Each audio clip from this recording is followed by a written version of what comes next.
Hola, mi nombre es Julisa Montserrat Jiménez Vázquez, soy alumna al TCU en Urgencias Médicas en la Universidad Abierta y a Distancia de México. Estoy cursando la asignatura de Anatomía y Fisiología 1 y esta vez hablaremos sobre la fisiología y mecánica respiratoria.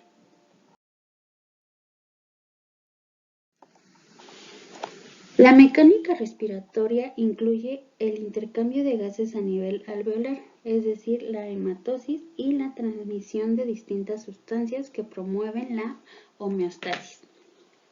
Toda vez que nosotros inspiramos y expiramos, el aire se lleva a cabo este intercambio de gases, completando así un ciclo ventilatorio. Para conocer la fisiología necesitamos conocer dos tipos de movimientos. Uno es la inspiración, el cual es un proceso activo, pues los músculos intercostales y el diafragma se contraen. El diafragma desciende y las costillas se desplazan hacia arriba y afuera, lo que hace que el tórax sea más amplio, generando una presión negativa dentro de él, y esta es la presión que lleva el aire a los pulmones. Mientras que la expiración es un proceso pasivo, en el cual los músculos intercostales y el diafragma se relajan y las costillas se desplazan hacia abajo y adentro, mientras que el diafragma se eleva, lo que hace que el tamaño del tórax se reduzca y genera una presión positiva, que es la que empuja el aire hacia afuera. El diafragma es el músculo de la respiración y este está inervado por el nervio frénico. Cualquier lesión a este nervio puede traer complicaciones en la ventilación. Tenemos dos tipos de respiraciones, una respiración tranquila y forzada. La respiración tranquila es una respiración relajada, inconsciente y automática, es decir, está dada por el movimiento diafragmático. Como podemos ver en la imagen, esta es más lenta y es involuntaria, mientras que la respiración forzada es muy profunda o rápida y está dada por el movimiento intercostal. Acá en la imagen podemos ver cómo la entrada y salida del aire es más rápida. Entonces, la respiración tranquila es inconsciente y automática y la forzada es cerebral y consciente. La respiración es controlada por dos niveles del encéfalo, uno cerebral y consciente, lo que permite inhalar y exhalar a voluntad, y el otro es inconsciente y autónomo, pues no pensamos cuándo vamos a respirar. El centro regulador de la respiración es el bulbo raquídeo. Este se encarga del ciclo inconsciente y automático, y el control voluntario se origina en la corteza motora del lóbulo frontal, es decir, la forzada. Durante la inspiración, el aire se desplaza por las vías respiratorias hasta los alvéolos, donde se intercambian los gases entre el aire y la sangre. Cada alvéolo individual está rodeado por capilares pulmonares. Los capilares pulmonares transportan la sangre hasta el exterior de los alvéolos. El oxígeno pasa del aire en el interior de los alvéolos a la corriente sanguínea y el dióxido de carbono se traslada de la sangre al aire de los alvéolos a través de las paredes muy delgadas de los capilares y a los alvéolos. Una vez que la sangre se oxigenó, se transporta de los pulmones hacia el corazón a través de las venas pulmonares, las cuales llegan a la aurícula izquierda, en donde la sangre oxigenada pasa a la válvula mitral al ventrículo izquierdo. Este impulsa la sangre a través de la válvula aórtica a la aorta, y esta es la encargada de distribuir la sangre a todos nuestros órganos. Una vez que la sangre recoge partículas de desecho, llega a través de la vena cava inferior y superior hacia la aurícula derecha. Pasa sobre la válvula tricúspide hacia el ventrículo derecho, y este impulsa la sangre hacia la válvula pulmonar hacia hacia las arterias pulmonares, que son las encargadas de llevar la sangre nuevamente a los alvéolos para este intercambio de gases. La presión y flujo de aire está determinada por la presión atmosférica, que es de 760 milímetros de mercurio. La presión de flujo y aire está dada por dos leyes. Una es la ley de Boyle, la cual nos dice que establece a una temperatura constante la presión de una cantidad determinada de gas es inversamente proporcional al volumen. Entonces, si los pulmones contienen una cantidad de gas o aire y aumenta el volumen pulmonar, cae la presión intrapulmonar.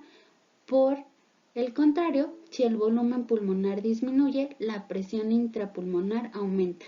Así, si la presión intrapulmonar cae debajo de la presión atmosférica y entonces el aire tiende a fluir hacia abajo de su gradiente de presión, entra a los pulmones. Ocurre lo contrario si la presión intrapulmonar aumenta sobre la presión atmosférica, el aire sale. Y la otra ley que interviene en este aspecto es la ley de Charles, la cual dicta que el volumen de una cantidad determinada de gas es directamente proporcional a su temperatura absoluta. Y aquí el aire inhalado se calienta a 37 grados para el momento que llega a los alvéolos. Así, un volumen inhalado de 500 mililitros se expande a 536 y esta expansión térmica contribuye a la insuflación de los pulmones. La ley de Dalton interviene en la composición del aire y la ley de Henry en el intercambio alveolar.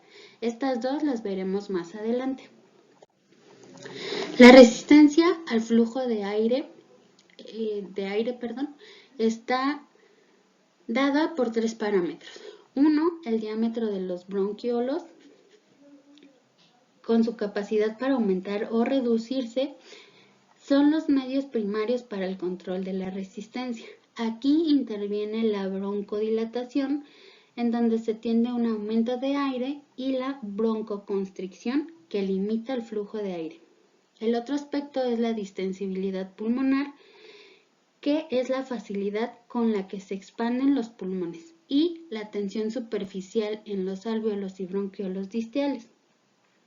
Los alvéolos tienen una película delgada de agua sobre el epitelio. Esta película es necesaria para el intercambio gaseoso. Sin embargo, las moléculas de agua son atraídas entre sí por enlaces de hidrógeno, que crean una tensión superficial, la cual atrae las paredes de los alvéolos hacia el interior, lo que provoca que los alvéolos se colapsen. Para evitar esto entra en juego el surfactante, el cual rompe con los enlaces hidrógenos del agua y reduce la tensión superficial, evitando el colapso de los alvéolos. La ventilación alveolar es el volumen de aire que entra y sale de los alvéolos en un minuto, es decir, 350 mililitros. Durante la ventilación, el aire que entra a los alvéolos está disponible para el intercambio de gases. Sin embargo, no todo el aire inhalado llega hasta ellos. Casi 150 mililitros de aire se queda en las vías respiratorias, formando el espacio muerto anatómico. El espacio muerto suele ser casi de 1 mililitro por cada 450 gramos de peso en una persona sana. En algunas neumopatías, esta puede ser menor debido a que algunos alvéolos no logran la hematosis, ya que carecen de un flujo sanguíneo o porque la membrana pulmonar está engrosada. Así, el espacio muerto fisiológico o total es la suma del espacio muerto anatómico y cualquier espacio muerto alveolar patológico. Para calcular la velocidad de ventilación alveolar, necesitamos multiplicar el ritmo ventilatorio por la frecuencia respiratoria, es decir, los 350 mililitros por la frecuencia respiratoria que tenga nuestro paciente. Por ejemplo, si una persona inhala 500 mililitros de aire y 150 mililitros de él permanecen en el espacio muerto, entonces 350 mililitros son los que ventilan al alveolo. Debemos conocer el volumen y capacidades pulmonares, pues esto nos dan un panorama de cómo están funcionando los pulmones. Vamos primero con los volúmenes. El primero de ellos es el volumen corriente, que es la cantidad de aire inhalado y exhalado durante un ciclo de respiración tranquilo, y este equivale a 500 mililitros. La reserva inspiratoria es la cantidad de aire adicional al volumen corriente que puede inhalarse con un máximo esfuerzo, es decir, 3.000 mililitros. El volumen de reserva expiratoria es la cantidad de aire adicional al volumen corriente que puede exhalarse con un máximo esfuerzo y equivale a 1.200.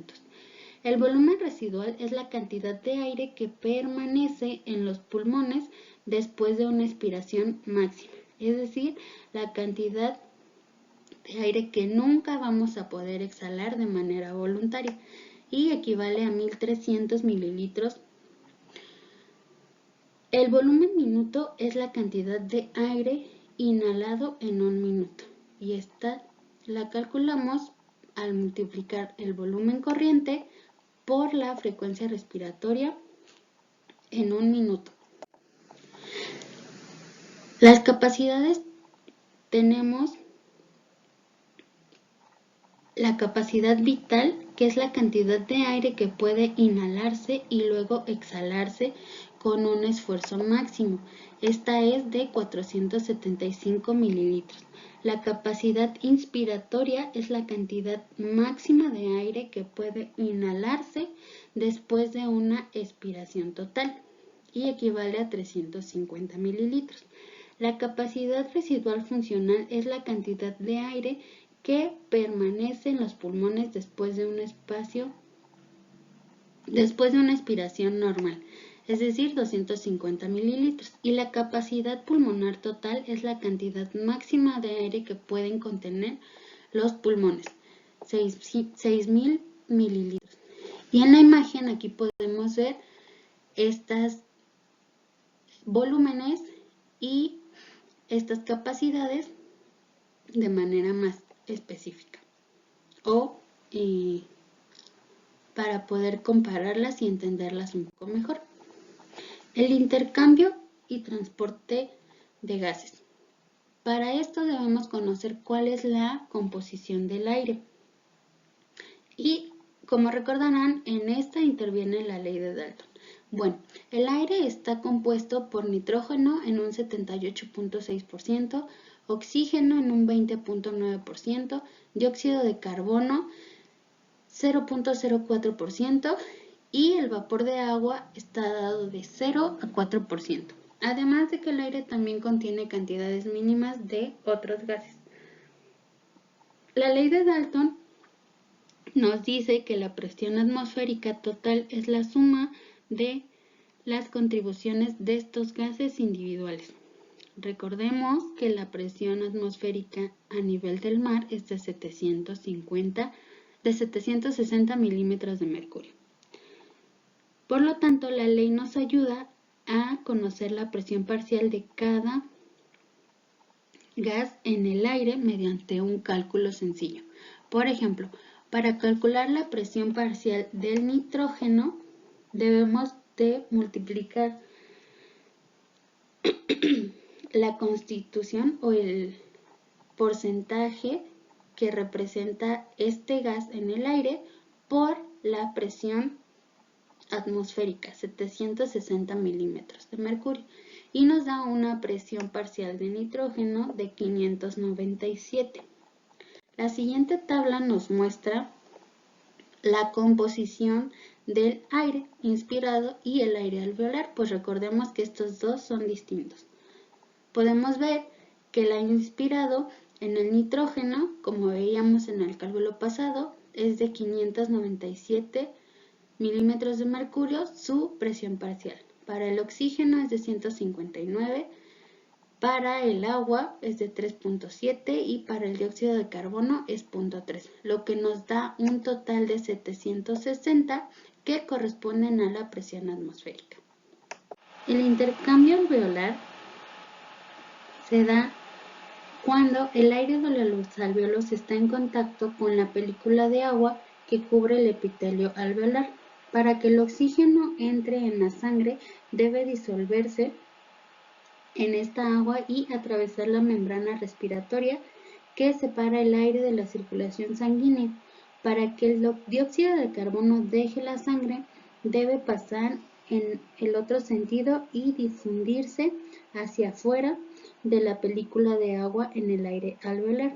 Este tráfico de ida y vuelta del oxígeno y dióxido de carbono a través de la membrana respiratoria es lo que conocemos como intercambio de gases alveolar.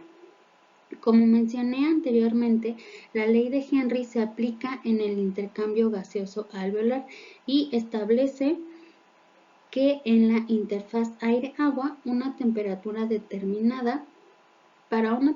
determinada, la cantidad de gas que se disuelve en el agua está determinada por su solubilidad en el agua y su presión parcial en el aire. Así, mientras mayor sea la presión parcial de oxígeno en el aire alveolar, mayor será la cantidad de oxígeno que recoge la sangre.